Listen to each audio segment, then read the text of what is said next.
Hi, welcome to my April wrap up. And before I get into the books I read in April, I have an exciting announcement, which is I'm going to be on Mike's Book Reviews Talk About Nothing series this month. I was so thrilled, so honored he asked me. So that will be happening. I don't know exactly when yet, but I will provide details as they are forthcoming. And I'm so excited about it. I've been really enjoying that series on his channel, where he kind of talks in an open format about all things fantasy and beyond, kind of like in an anything goes open format type of conversation.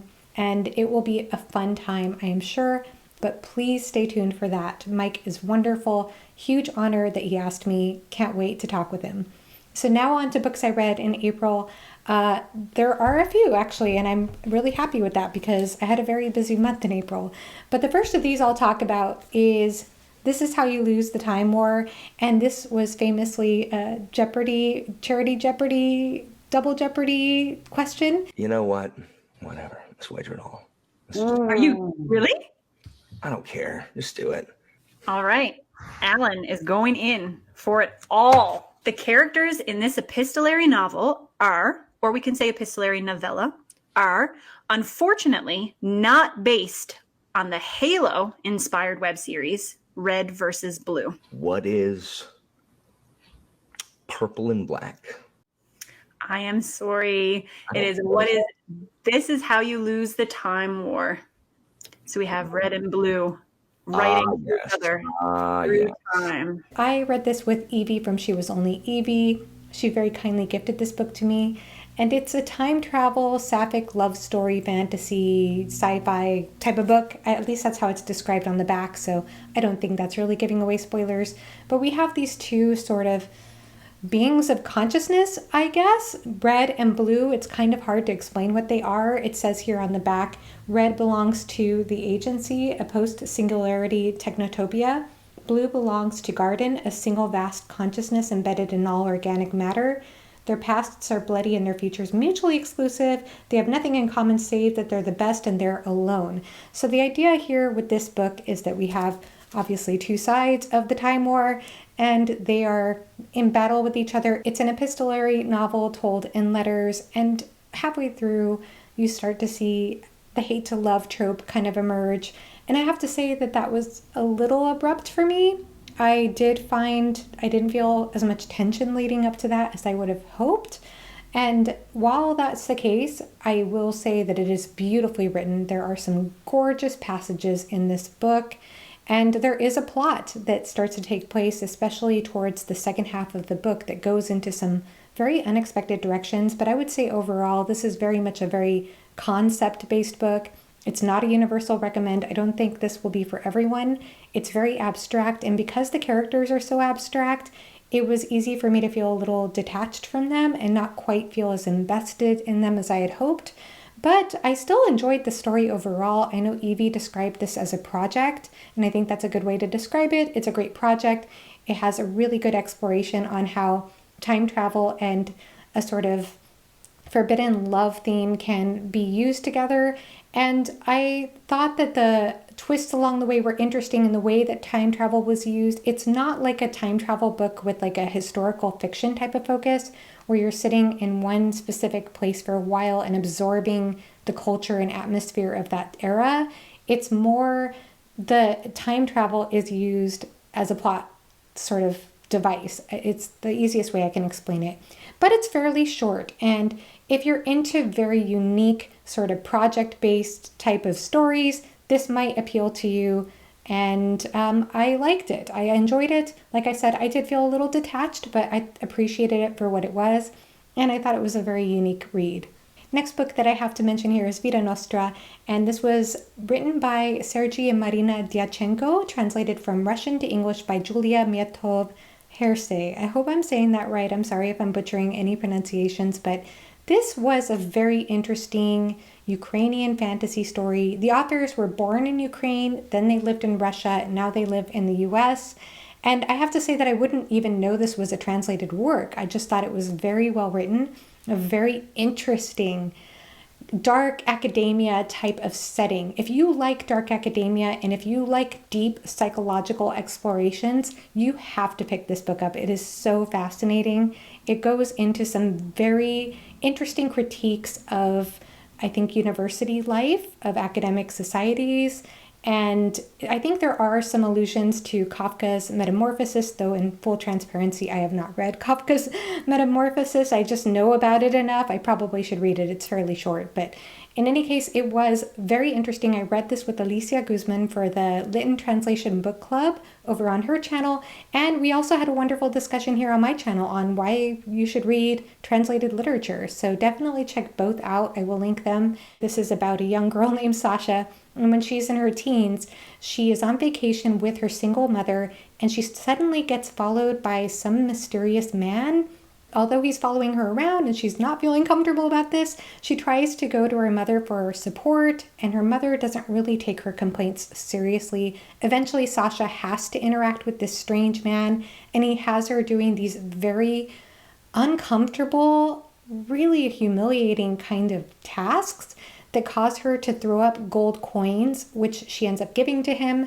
And then this buys her entry into the Institute of Special Technologies. And so it's a very weird book. It has a lot of strange, surreal elements in it, but it still stays grounded with the sort of academic life. So you do get that really wonderful atmosphere, that dark academia atmosphere, and the sense of what it's like to go to college, what it's like to interact with certain classmates in healthy and unhealthy relationships, actually mostly unhealthy, and professors as well.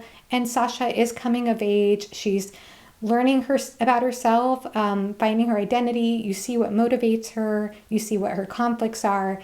And every single decision and thought that she had, for me, made so much sense. So we talked about this at length on Alicia's channel. Please check out that discussion if you're interested. We do start spoiler-free, but if you're interested in this book, if you're interested in deep, dark, surreal, dark academia sort of books, then I recommend it. I will say though, however, the end is very unpredictable, and while it's unpredictable, it's perfect. It makes sense for the book, and at the same time, I found myself feeling a little detached. So there's kind of like a theme here. I felt a little detached with This Is How You Lose the Time War. I felt a little detached with this book. And that was what caused me, by the way, as I mentioned in one of my recent videos, to pick up Assassin's Apprentice by Robin Hobb.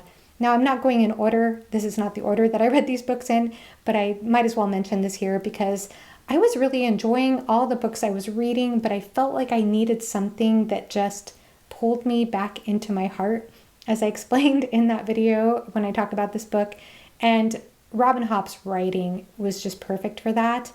Although this was kind of a slow burn, it was just perfect for me. I felt like I was being just gently carried down a stream that flowed into a river or something. And I just felt like it worked. I got very swept away in the story. I loved the character work in this book. I think it was so well crafted, and it left me with questions too. Once I finished the book, I went back to the beginning. So I talk all about that in my spoiler-free review if you're interested. And what a win for me. This book so far has been my favorite book of the year. So I cannot wait to get into Royal Assassin. I know everybody has been telling me, I know that Royal Assassin's even better. My husband has told me that too. He said it's like a beautiful flower that blossoms open, something like that. So I'm really excited to see what's in store for the rest of Farseer. But this was just a wonderful, wonderful experience for me. And going on from there, another book that I think was a wonderful, amazing experience too is Sapolsky's Behaviour. This was my nonfiction read for the month. Now, this book, although it sort of deals with the realm of sort of cerebral concepts, this is a fascinating book. This is a universal recommend. Actually, of all the books that I read this month, I would recommend this one most universally to all readers. No matter what genre you are into, I think everyone should read this. It's fascinating. So Sapolsky is both a primatologist and a neuroscientist. But what's so wonderful about this book is that he takes human behavior, humans at their best and worst, and he analyzes it not only from the sort of neurological lens, and not only from the evolutionary lens, not only from a genetic lens or environmental one. You can't really separate environment and genes, as you will learn here. I already kind of knew that, but man, he hammers that home here. And a hormonal perspective, all types of different perspectives, sociological, historical, and he brings them all together to give you a more holistic understanding of human behavior, of what informs our decision making as humans. Actually, even though this one was a bit more heady in concept at times, I did get kind of emotional towards the end, towards the ending chapters, and Sapolsky has a wonderful sense of humor. He has hilarious footnotes throughout. Although I did read some of this physically, I also mostly listened to the audiobook, which I highly recommend, although the book does have some charts, graphs, pictures, and it also has some footnotes that were not in the audiobook, so just be warned about that, but both are fantastic. It is a chunker, it is a big book, but it is well worth your time. What a fascinating read. I'm going to be discussing this book with Angie, Bookaholic Brown Nymph, so stay tuned for details about that as well. I cannot wait to discuss this with her, but it's going to be hard to pick and choose what to talk about because there is so much covered here. And although I was actually familiar with several of the research studies he mentioned in this book, or several of the findings anyway, I still learned a ton, and I still think he synthesized all these ideas, like I said, into a broader picture of human behavior with an important message, I think. So highly recommend. Loved this book. Can't wait to discuss it. And one more thing too, he's coming out with another book this year that has to do with free will and whether we have that. He does address that a little bit in here, but I think this next book is going to go even further down that road. So if you're interested in the topic of free will and whether we have that, this is the author you want to check out.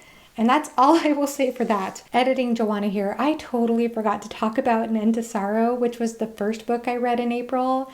I had an e-arc from Michael R. Fletcher. The book actually comes out on May 15th. It's the third and final book in the Obsidian Path trilogy. And I had a wonderful discussion with Michael R. Fletcher and Nico and Andrew over on Nico's channel, which I will link below. He kind of blew our mind in the spoiler section of that discussion when he talked about something he planted early on in the trilogy that we didn't catch on to.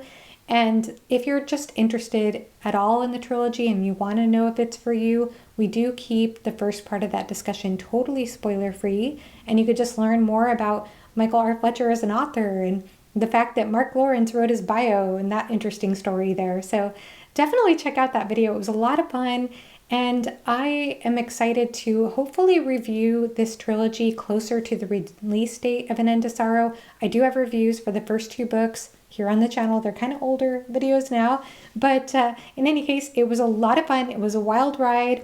Totally recommend if you like fast-paced, grimdark fantasy that doesn't take itself too seriously. One more book to mention here is Legends and Lattes by Travis Baldree, and I did do a spoiler-free review for that, so I will link that in case you're curious, but this is coffee meets fantasy, low stakes, not something I would ever have thought I would gravitate towards, and I'm not one who gravitates towards cozy reads. I am much more of a dark-toned type of reader, but this book won my heart. I loved it. It really was like a pick-me-up, like a coffee pick-me-up break from epic fantasy, and it was so wonderful. I just thought the characterization was fantastic. Although it doesn't deal with like heavy themes, it does deal with the theme of starting a new chapter in your life and having the courage to encounter that, and about friendship and how that fits into the picture along the way. So it was so fun, so wonderful, so delightful. I did listen to this on audio. I also had the ebook as well, so I finished it within a day, within an afternoon pretty much. And the audiobook is phenomenal because it is narrated by Travis Baldree, who is also known as a very, very well-known and excellent audiobook narrator. So double bonus there. Either way though, this book would be a wonderful read, even if you just want a palate cleanser. If you're into coffee shops, if you're into fantasy and you want something that's just kind of funny and light and just fun, then I recommend this one. Oh, and by the way, this book is a standalone, but although it's a standalone, He is going to be writing other books in that world, so check out Travis Baldree. I think this book was just so delightful as a palate cleanser again, if you're interested. That wraps up my April. Please let me know down below what you thought of any of the books I mentioned. And I have a question for you. How do you define a good reading month? Is it reading as many books as possible? Is it reading everything that was on your TBR? Is it just having some good quality reading time? I'd love to hear from you, so please let me know the answer to that question in the comments below if you made it this far, and have a great rest of your day. Bye-bye.